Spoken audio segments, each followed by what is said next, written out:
নাতে যুক্ত হচ্ছেন তানজিলা খান মিম। বর্ষবরণের কি প্রস্তুতি চলছে এখন? এছাড়া নিরাপত্তা ব্যবস্থা সম্পর্কে আইন শৃঙ্খলা বাহিনী কি বলছে?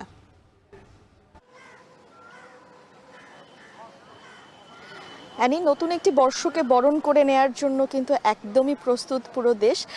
আগামীকাল যেহেতু বাংলা একটি নতুন বর্ষ শুরু হতে যাচ্ছে, তাই সেই বর্ষবরণের যে প্রস্তুতি, বিশেষ করে ছায়ানটের যে প্রস্তুতির কথা আপনি বলছিলেন, ৫৮ বছর ধরে এই রমনার বটমূলে তারা এই যে নতুন একটি দিন, বছরের প্রথম দিনই তারা নতুন বর্ষকে বরণ করে নেয়ার জন্য যেই আয়োজন করে, এবারও তার ব্যতিক্রম হবে না। আগামীকাল সেই আয়োজন রয়েছে।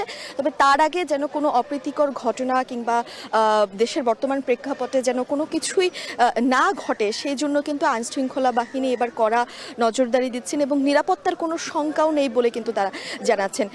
সেই সকাল কিছুক্ষণ আগেই কিন্তু র্যাবের যারা সদস্যরা রয়েছেন তারা এখানে উপস্থিত হয়েছেন এবং এখানে আসলে যে কোনো রকমের নিরাপত্তা, যে কোনো ধরনের নিরাপত্তা কিন্তু আসলে জোরদার করা হবে, তারা সেটিও কিন্তু বলছেন। কিছুক্ষণ পরেই গণমাধ্যমে কথা বলা হবে এবং এর বাইরে গিয়ে কিন্তু নিরাপত্তার যে বিষয়টি একদমই আজকে বিশেষ করে চোখে পড়ছে। বাহিরের কোনো মানুষ কিন্তু এই রমনার বটমূলে আজকে থেকেই অ্যালাউ করা হচ্ছে না এবং বাহিরে তাদেরকে জিজ্ঞাসাবাদ করা হচ্ছে। তারা বলছেন যে আগামীকালকেও কিন্তু এই বিষয়টিকে খুব ভালোভাবে জোরদার করা হবে। যারা অনুষ্ঠান উপভোগ করতে আসবেন তারাও আসলে যেন সঙ্গে করে জাতীয় পরিচয়পত্রটি নিয়ে আসেন এবং যারা ছায়ানটের যারা থাকবেন সদস্যরা, তারাও সেই বিষয়টির দিকে বেশ জোরদার করেছেন এবং এই যে ছায়ানটের যেই ঐতিহ্য রয়েছে, যেই ঐতিহ্যের মধ্য দিয়ে তারা আসলে এই বর্ষবরণটি করে থাকে, সেটি যেন কোনোভাবে বাধা বিঘ্নতা না হয় এবং সকলে মিলে যেন আসলে এই উৎসবে অংশগ্রহণ করতে পারেন,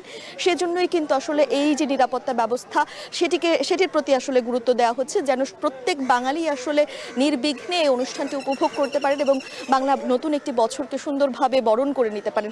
সেই চেষ্টা জোরদার করার জন্যই কিন্তু আইন শৃঙ্খলা বাহিনী বলছিলেন যে তারা শতভাগ চেষ্টাটুকু তাদের জায়গা থেকে তাদের দায়িত্বটুকু পালন করছেন। এখন পর্যন্ত এই ছিল আমার কাছে সর্বশেষ। আবারও যখন র্যাবের পক্ষ থেকে গণমাধ্যমে কথা বলা হবে, তখন আমি আবারও বিস্তারিত আপনাদেরকে জানাতে পারবো।